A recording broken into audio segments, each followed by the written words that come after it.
ఓం శ్రీ గురుభ్యో నమః. నేటి పంచాంగ కార్యక్రమానికి స్వాగతం. నేటి ఇంగ్లీష్ తేదీ జనవరి 4, 2013, నేడు శుక్రవారం.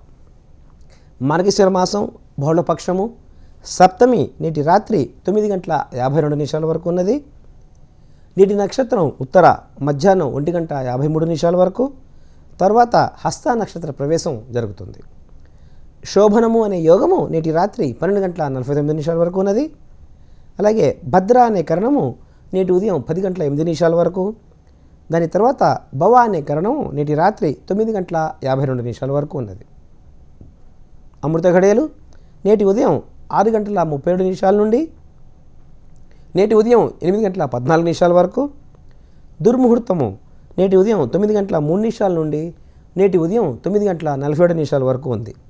తిరిగి దుర్ముహూర్తము నేటి మధ్యాహ్నం 12:47 నుండి నేటి మధ్యాహ్నం 1:06 వరకు దుర్ముహూర్తం ఉన్నది.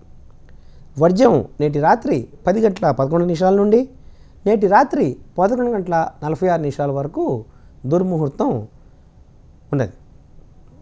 ఇది ఈనాటి పంచాంగ వివరాలు. నేటి విశేషంలో నిన్న మనం పూజకి విధానానికి సంబంధించినంత వరకు, దాని తర్వాత నిత్య పూజ చేసుకునే విధానము, ఇవన్నీ చేసుకున్న తర్వాత నివేదన ఎలా చేయాలి, నైవేద్యం అంటే ఏంటి, ప్రసాదం అంటే ఏంటి అనే విశేషాలు ఈరోజు తెలుసుకుందాం. మనకి నైవేద్యానికి సంబంధించినంత వరకు దీనికి స్పష్టంగా మనకి శాస్త్రాల్లో చెప్పిన విధానం మనం ఒకసారి గుర్తు చేసుకుందాం. మనం ఏదైతే ఆహారంగా స్వీకరిస్తామో దాన్ని నివేదనగా నివేదించమన్నారు. అంటే ఆ దేవుడికి నైవేద్యం పెట్టమన్నారు. దాన్ని మనం ప్రసాదంగా స్వీకరించమన్నారు. ఏంటి అసలు ప్రసాదం అంటే అనేది మనకు వస్తుంది. ప్రసాదించటానికి అర్హత కలిగింది ప్రసాదం. ఎవరికి ప్రసాదించాలి, ఎవరు ప్రసాదించాలి అని చెప్తే 10 మందికి పంచపెట్టగలిగేది, 10 మందికి మనం పంచపెట్టగలిగే ఏదైతే ఉంటుందో ఆ పంచిపెట్టేది ప్రసాదంగా మనకు చెప్పారు. అంటే 10 మందికి ఆమోద్యయోగ్యమైన, 10 మంది దాన్ని ఎస్ మేము తినగలం ఇది అనుకుంటే కనుక దాన్ని ప్రసాదంగా మనం నైవేద్యం పెట్టిన తర్వాత తిరిగి మనం తీసుకోవాలి. ఈ ప్రసాదంలో కూడా మనకి నివేదన చేసేటప్పుడు స్పష్టంగా ఒక్కొక్క దేవుడికి ఒక్కొక్క రకమైన ప్రసాదం ఇష్టకరమైంది. ఎందుకు ఇష్టకరమైంది ఇక్కడ ఇందాక మనం అనుకున్నాం, మనం ఏదైతే తింటున్నామో అదే నైవేద్యం పెట్టాలి అని చెప్పి. మనం భక్త కన్నప్పని చూసుకున్నప్పుడు ఆయన ఏదైతే తింటున్నాడో దాన్నే నివేదనగా పెడితే ఈశ్వరుడు స్వీకరించాడు. కాబట్టి ఆ నివేదన ఏదైతే చేస్తున్నామో దానికి ఒక పద్ధతి చెప్పారు. మనం ఇప్పుడు కలియుగంలో మనకి దేవుడు చాలా సులభుడండి. పూర్వం అంటే మనకి చూస్తున్నప్పుడు ఋషులు వాళ్ళందరూ లక్షల సంవత్సరాలు, వేల సంవత్సరాలు తపస్సులు చేసి గడ్డాలు పెంచుకుని 1,00,000 సంవత్సరాలు తపస్సు చేసి శివుడు వరం పొందేవాడు. బ్రహ్మని శాస్త్ర ఆయన పిలిపించుకునేవాళ్ళు. కలియుగంలో మనకంత కష్టం లేదండి. అయ్యా నువ్వు తలుచుకో నేను వస్తానంటున్నాడు ఆయన. తలుచుకోకపోవటం మందే లోపం. మనం తలుచుకుంటే కనుక ఆయన్ని మనస్ఫూర్తిగా మనం కనుక ఆరాధిస్తే, మనస్ఫూర్తిగా కనుక మనం పిలిస్తే తప్పనిసరిగా భగవంతుడు మన దగ్గరికి వస్తాడు. అట్లా అని కొంతమంది మనకి చుట్టుపక్కల ఉన్నవాళ్ళు మనకు చెప్తూ ఉంటారు, నేను సాయిబాబా నాతో మాట్లాడుతున్నాడని, అమ్మవారు నాతో మాట్లాడుతున్నారని చెప్పి. ఇక్కడ కలియుగంలో ఏం చెప్పారంటేనండి, ఏ దేవుడు దర్శనం ఇయ్యరు అని చెప్పి. దేవీ దేవతలు ఎవరైతే ఉన్నారో వారందరూ ప్యాంటు షర్టు వేసుకుని మన దగ్గరే ఉంటారు అని చెప్పి మనుధర్మ శాస్త్రం చెప్పింది మనకి. అంటే మన చుట్టూ ఉన్న జీవులు ఎవరైతే ఉంటారో వారి ద్వారా మెసేజ్ వస్తుంది మనకి. అంతే తప్పితే అంటే నాకు ఉద్యోగం లేదండి కాసేపు, ఎట్లా ఉద్యోగం లేదని చెప్పి నేను వెళ్ళిన గురువుగారు ఎవరైతే ఉన్నారో జ్యోతిష్ఠుడు కానీ లేకపోతే గురువుగారు కానీ వారు ఈ మంత్రం చేసుకొని చెప్పి నాకు కనకిస్తే నేను ఆ మంత్రాన్ని జపించుకుంటుంటే దేవుడు వచ్చి నాకు ఉద్యోగం ఇయ్యడు. ఇక్కడ ఒక వ్యక్తి ద్వారా మెసేజ్ పంపిస్తాడు. ఆయన వచ్చి ఏమయ్యా ఇట్లా తిరుగుతున్నా సూర్యుడు, పక్కన నీకు ఖాళీగా ఉంది కదా, ఆ జాబ్కి అప్లై చేసుకుని నీకు ఎందుకు రాదు అంటాడు. అంటే అతను నాకు మోరల్ సపోర్ట్ ఇస్తున్నాడు, కాన్ఫిడెన్స్ క్రియేట్ చేస్తున్నాడు నాలో. కాబట్టి ఆ కాన్ఫిడెన్స్ ప్రకారంగా అమ్మ అయితే నేను ఉద్యోగం తెచ్చుకోగలను, నేను పరీక్ష పాస్ కాగలను, నేను ఈ పని చేయగలను అని చెప్పి నాకు బాగా కాన్ఫిడెన్స్ వస్తుంది, సెల్ఫ్ కాన్ఫిడెన్స్ పెరుగుతోంది, నాకు మోరల్ సపోర్ట్ నాకు పెరుగుతోంది. మోరల్ సపోర్ట్ పెంచేవాడే దేవుడు. అంతే తప్పితే మీరు ఏ రూపమైనా ఉంచుకోండి, ఆ రూపం మనకి ప్రత్యక్షంగా కాక పరోక్షంగా మనకి సహాయపడుతూ ఉంటుంది. కాబట్టి వివాహం కాని వాళ్ళు, సంతానం లేని వాళ్ళు ఈ గుడికి వెళ్ళండి, ఆ గుడికి వెళ్ళండి, ఈ పూజలు ఆ పూజలు చేయండి అంటే పూజలు చేస్తే ఫస్ట్ మనకి దారి చూపిస్తారు. ఆ దారి చూపించడం వల్ల నిన్నటి వరకు సంతానం లేని వాళ్ళకి సంతానం కలుగుతూ ఉంటుంది. అంటే వాళ్ళకి అంతవరకు వాళ్ళకు ఉన్న చెడు ఏదైతే ఉంటుందో, మన కర్మలు ఏదైతే ఉంటున్నాయో, ఈ పాపపుణ్యాలు అనే కర్మలు, ఆ కర్మలు నెమ్మదిగా నశించిపోతూ ఉంటాయి మనం చేసే మంచి పనుల వల్ల, ఈ పూజా విధానాల వల్ల. అందుకని ఈ పూజా విధానాలు పెట్టారు.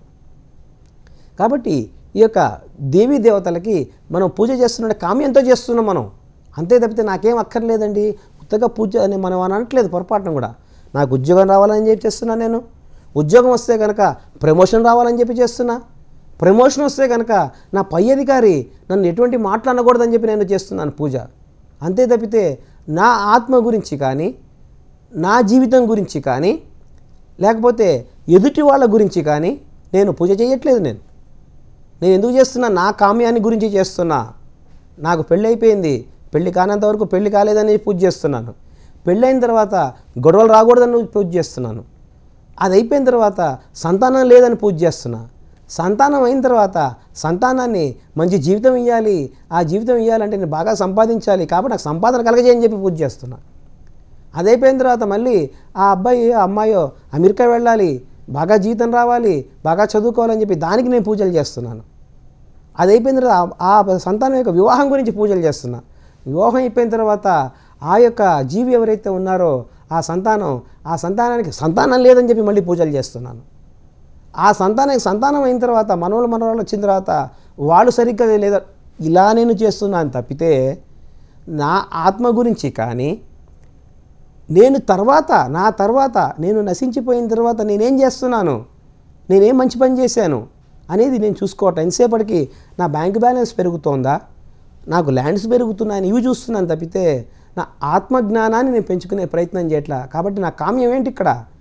లౌకిక కర్మలు నా కామ్యం. అందుకని ఈ లౌకిక కర్మలు చేయడానికి కలియుగంలో పిలిస్తే పలుకుతారు దేవుళ్ళు. ఆ విధానంగా కనుక పిలిస్తే కామ్యంతో, కాబట్టి మన కామ్యం ప్రకారంగా నివేదన పెట్టమన్నారు. శాస్త్రం ప్రకారంగా ఏది నివేదన పెట్టినా తీసుకుంటారు, మనం తీసుకుని. కాకపోతే మన కామ్యాలు ఉన్నాయి కాబట్టి ఆ కామ్యాల గురించి ఒక్కొక్క దేవీ దేవతలకి కలియుగంలో మనకి స్పష్టంగా ఈ యొక్క విధానం చెప్పారు. మొదలు కొబ్బరికాయని ఏదైతే ఉన్నదో ఆ కొబ్బరికాయని నివేదన చేస్తున్నాం. కొబ్బరికాయ పూర్ణ ఫలము, ఆ పూర్ణ ఫలాన్ని మనం వారికి నివేదన చేస్తున్నాం. దీనికి ఈ కొబ్బరికాయకి వేరే విధమైన అర్థాలు కూడా మనకు చెప్పారు, అవి ఇక్కడ మనం చెప్పుకోవాల్సిన అవసరం లేదు. అయితే ముందరగా మనం ఈ నివేదన కార్యక్రమాన్ని నివేదన ఎలా చేయాలి, నివేదన చేసేటప్పుడు మనం ఆ విధానం ఏంటి అనేది తెలుసుకుందాం. నివేదన చేయటానికి అంటే ప్రసాదం ఏదైతే నివేదన చేసే ఆ భక్ష్యం ఏదైతే ఉన్నదో, ఆ వస్తువు ఏదైతే ఉందో దాని యొక్క తయారీకి మనం చాలా ఆనందంగా చేయాలి. అంతే తప్పితే అమ్మయ్య వాళ్ళ పూజ ఉందండి ఇంట్లో, ఏదో పురోహితులు వస్తున్నారు, పూజ ఏదో పెట్టుకున్నారు, ఏదో ఒకటి చేద్దాం మనం నెగిటివ్ ఫోర్సెస్తో, నెగిటివ్ వైబ్రేషన్స్తో మనం ఆ యొక్క పదార్థాన్ని వండకూడదు.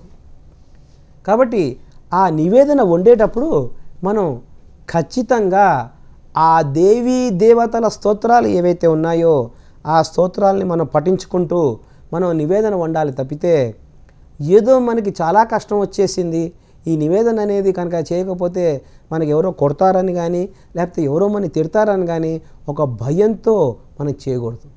కేవలం భక్తితో మాత్రమే చేయాలి, దాని మీద ప్రేమతో చేయాలి, అనురక్తితో చేయాలి, అనురాగంతో చేయాలి. తప్పితే అమ్మయ్య చేస్తే అయిపోతుందండి అని చెప్పి ఇందాక చెప్పుకున్నట్టు స్నానం చేయకుండా పొయ్యి వెలిగించరాదు, అందుకనే చెప్పాం. కాబట్టి నివేదన చేయడానికి ముందర మనం ఏం చేయాలంటే సూర్యోదయానికి ముందర లేవాలి. సూర్యోదయానికి ముందర లేవగానే మనం బొట్టు పెట్టుకోవాలి. అడుగు టక్కుమని చెప్పి నేల మీద కొట్టకూడదు ఫస్ట్.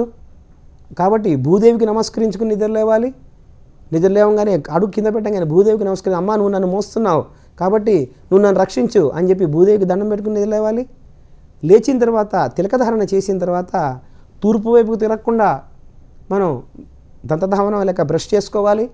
ఆ బ్రష్ చేసుకున్న తర్వాత మనం ఆ స్నానం అయిపోయిన తర్వాత పొయ్యి వెలిగించుకుని ఈ లోపల మనం కాఫీ కానీ టీ కానీ తాగి దేవుడి గదిలో ఉన్న నిర్మాల్యాన్ని తొలగించేసుకుని దేవుడి పూజ చేసుకుంటుంటే కనుక ఇక్కడ మరొక ముఖ్యమైన విషయం ఏంటంటే మగవారు కనుక పూజ చేసుకోవాలంటే మొట్టమొదటిగా ఆ యొక్క ధర్మపత్ని ఎవరైతే ఉందో, ధర్మపత్ని అంటే కనుక ధర్మాన్ని కాపాడే వ్యక్తి, అంటే పాజిటివ్ నెగిటివ్ ఫోర్సెస్ రెండు కనుక కలిస్తేనే కరెంట్ ఎట్లా పాస్ అవుతుందో అలాగే పూజా విధానంలో భార్య భర్త పెళ్ళైతే కనుక వీళ్ళిద్దరూ ఉండాలి.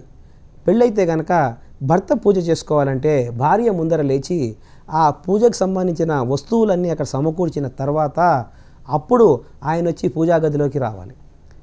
ఆ యొక్క భార్య దీపారాధన చేసిన తర్వాత ఈయన వచ్చి నిత్య పూజ చేసుకోవాలి. పెళ్ళి కాకపోతే కనుక ఎవరి పూజకైనా వారే సంభారాలు సమకూర్చుకోవాలి. కాబట్టి ఈ నివేదన వండేటప్పుడు తప్పనిసరిగా ఇవన్నీ పాటించుకుంటూ మీరు ఏదైతే దేవతకి పూజ చేస్తున్నారో, ఏ గురువుని మీరు ఆరాధిస్తున్నారో, ఏ దేవతని మీరు ఆరాధిస్తున్నారో ఆ దేవతకి సంబంధించిన స్తోత్రాలు ఏవైతే ఉన్నాయో ఆ స్తోత్రాలు మీరు పాడుకుంటూ కానీ మననం చేసుకుంటూ కానీ ఆ నివేదన వండుకోవాలి. లేదు బ్యాచులర్గా ఉన్నామండి, మేము నివేదన చేయమండి, అయితే మీ అమ్మగారు కనుక చేస్తూ ఉంటే మీ అమ్మగారు కూడా అదే విధానం ఫాలో కావాలి. అంతే తప్పితే ఆవిడ మీరు చక్కగా స్నానం చేస్తుంటే ఆవిడ స్నానం చేయకుండా కనుక నివేదన కనుక వండితే దాని యొక్క ఫలితం రాదు మనకి. కాబట్టి ఇలా నివేదన చేసేటప్పుడు ఆ యొక్క దేవీ దేవతకు సంబంధించిన స్తోత్రాలు పఠించుకుంటూ కనుక నివేదన వండి ఆ వండిన నివేదనని తీసుకొచ్చి ఆ యొక్క దేవుడి మందిరం ఉన్న గదికి లోపలికి వచ్చి ఇవ్వాలి. ఇందాక చెప్పుకున్నాం కదా మనం గడపకి యువతల అవతల ఉండి వస్తువులు తీసుకోకూడదు కాబట్టి ఆ దేవుడి మందిరం లోపలికి వచ్చి ఆ నివేదన అక్కడ పెట్టి దాని తర్వాత దేవుడికి నివేదన చేయాలి. దాన్ని మనం ప్రసాదంగా తీసుకోవాలి. కాబట్టి ఏ దేవుళ్ళకి ఏ నివేదన చేయాలి అనేది మనం తెలుసుకుందాం. ఈ నివేదన దగ్గరికి వచ్చినప్పుడు మీరు కనుక శివభక్తులైతే శివుడి యొక్క ఆరాధన చేస్తుంటే, శివుడిని ఏ రూపకంగా అయినా మీరు ఆరాధన చేస్తుంటే, ఒక రుద్రుడుగా కానీ, ఒక మహాశివుడుగా కానీ, ఒక శివయ్యగా కానీ, లేకపోతే వీరభద్రుడుగా కానీ ఏ రూపంగా కనుక మీరు ఆరాధన చేస్తుంటే, శివుడికి సంబంధించిన అవతారాలు ఏవైనా సరే మీరు ఆరాధన చేస్తుంటే శివ స్తోత్రం చదువుకున్న తర్వాత శివ పంచాక్షరి ఏదైతే ఉన్నదో ఆ పంచాక్షరిని తక్కువలో తక్కువ 108 సార్లు స్మరణ చేసుకుని, ఇక్కడ శివ పంచాక్షరి గౌరీ పంచాక్షరి అని చెప్పి రెండు ఉంటాయండి. శివ పంచాక్షరి మగవాళ్ళు చేసుకునేది, గౌరీ పంచాక్షరి ఆడవాళ్ళు చేసుకునేది. శివ పంచాక్షరి ఆడవాళ్ళు చెప్పకూడదని చెప్పి శాస్త్రాల్లో చెప్పారు. వాళ్ళకి గౌరీ పంచాక్షరి ఉంది కాబట్టి ఆ పంచాక్షరిని 108 సార్లు మనం తప్పనిసరిగా తక్కువలో తక్కువ మననం చేసుకున్న తర్వాత ఆ శివ పంచాక్షరిని 108 సార్లు తక్కువలో తక్కువ మనం మననం చేసుకున్న తర్వాత ఆ శివుడి రూపకంగా మనం ఆయన ఆరాధిస్తూ లింగ రూపంలో కానీ లేకపోతే మూర్తి రూపంలో కానీ ఆరాధన చేసుకుంటూ ఆ శివుడికి చిమ్మిలి నైవేద్యంగా పెట్టాలి. ఎందుకంటే మన కామ్యంతో మనం పూజ చేస్తున్నాం కాబట్టి ఆ కామ్యం తీరాలంటే శివుడికి చిమ్మిలి నైవేద్యంగా పెట్టాలి అన్నారు. అభిషేక ప్రియుడు శివుడు కాబట్టి అభిషేకం చేసిన తర్వాత ఆయనకి ఉత్తగా మనం తెలుసో తెలియకో కొంచెం ఆయన శివలింగం మీద నీళ్లు పోసినా, శివలింగం మీద మారేడుదళం వేసినా, శివలింగాన్ని తాకినా, శివలింగం తాకటం అంటే ఇంట్లో మనకి కనుక అంగుష్ట మాత్రంగా ఉన్న శివలింగాన్ని మాత్రమే, గుళ్ళోకి వెళ్ళి శివలింగాన్ని ఇలా ఇలా ఇలా ఇలా కవ్వం చిలికినట్టు చిలకకూడదు. శివలింగాన్ని కేవలం ఇంట్లో కనుక మనకు గురువుగారు ఇచ్చిన అంగుష్ట మాత్రంగా ఉన్న శివలింగాన్ని మాత్రమే మనం తాకాలి. స్పర్శలింగాలు ఏవి మనకి లేవు. అంటే మనకి 2 స్పర్శలింగాలు కనిపిస్తున్నాయి, కాశీలోను శ్రీశైలంలోను. మిగిలిన దేవాలయంలో మనం ముట్టుకోకూడదని చెప్పి శాస్త్రం చెప్తోంది. అయితే ఇప్పుడున్న స్పీడ్ యుగంలో మనం ఆ యొక్క గుడికి వెళ్ళినప్పుడు వారు మనకి మీరు ముట్టుకోండి, శివుని కడగండి అంటున్నారు. కాబట్టి ఆ తప్పు ఒప్పులు ఏవైనా ఉంటే చెప్పిన వాడిది కానీ మంది కాదు. వీలైనంతవరకు మనకు తెలుసుకుంటే కనుక ఆ శివయ్యను ముట్టుకోకుండా పైనుంచి మనం అభిషేకం చేసుకోవాలి. కాబట్టి అలా అభిషేకం చేసుకున్న తర్వాత ఈ చిమ్మిల్ని అంటే నువ్వులు బెల్లము ఈ రెండు కలిపి చేసిన పదార్థం ఏదైతే ఉన్నదో ఆ పదార్థాన్ని ఆ యొక్క శివయ్యకి నైవేద్యం పెట్టుకోవాలి. ఇది మన కామ్యం ప్రకారంగా. మామూలుగా మీరు పండ్లు కానీ కొబ్బరికాయలు కానీ ఏవైనా కనుక పెట్టుకోవచ్చు. మన కామ్యం తీరాలంటే, మన కోరిక తీరాలంటే ఇక్కడ శివయ్యకి పెట్టుకోవాల్సింది చిమ్మిలి. కాబట్టి చిమ్మిలి నైవేద్యంగా చిమ్మిలి చేసుకోవడానికి కూడా ఆ విధానం ఇందాక చెప్పుకున్నాం కాబట్టి ఆ విధి విధానంగా కనుక చేసుకుని మనం కనుక నైవేద్యం పెట్టుకుంటే మన కావ్యం మన కోరిక ఏదైతుందో తప్పనిసరిగా తీరుతుంది. కాబట్టి రేపటి పంచాంగంలో ఈ నివేదన విష్ణువుకి ఏ విధంగా పెట్టుకోవాలి, గౌరీదేవికి ఏ విధంగా పెట్టుకోవాలి, వినాయకుడికి ఏ విధంగా పెట్టుకోవాలి అనేవి తెలుసుకుంటూ నిత్య జీవితంలో మనం పాటించవలసిన చిన్న చిన్న విషయాల గురించి రేపటి పంచాంగ కార్యక్రమంలో తెలుసుకుందాం. స్వస్తి. సర్వే జనా సుఖినో భవంతు.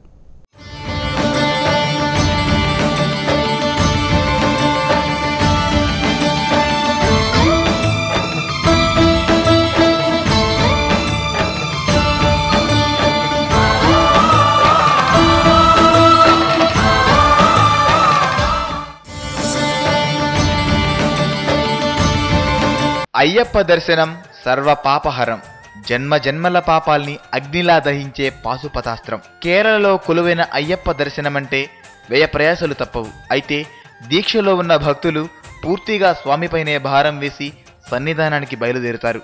దట్టమైన అడవులు కొండల మధ్య సాగుతున్నప్పుడు ఆ చిరుతల రాజే తమ వెన్నంటి కాపాడుతాడని విశ్వసిస్తారు. అయ్యప్ప దర్శనమే కలుగు భాగ్యం, శరణు ఘోషతోటి శబరి యాత్ర చేదా.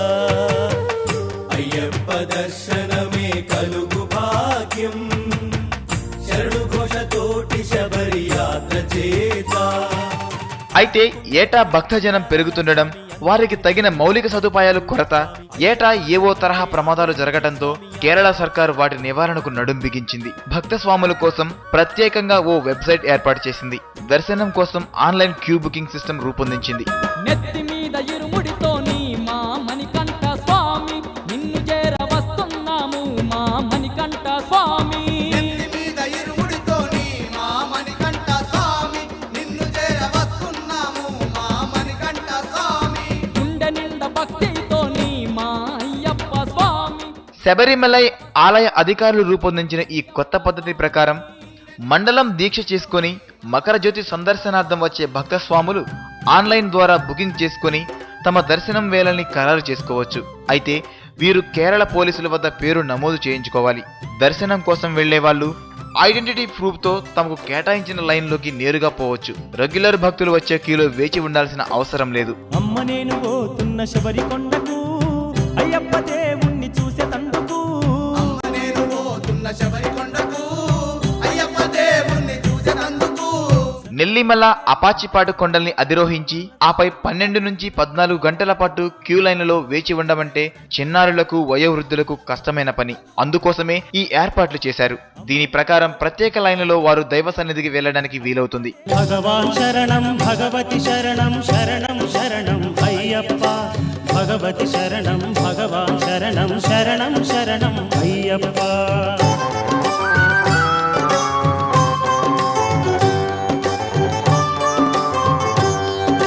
శబరిని వెలసిన స్వామివి నీవు, శరణం శరణం అయ్యప్ప. హరియు శివుడు ఓ రూపముగా వెలసిన స్వామి అయ్యప్ప.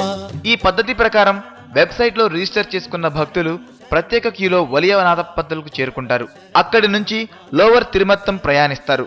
ఈ ప్రక్రియ వల్ల చాలా సమయం ఆదా అవుతుందని భక్తులు చెబుతున్నారు.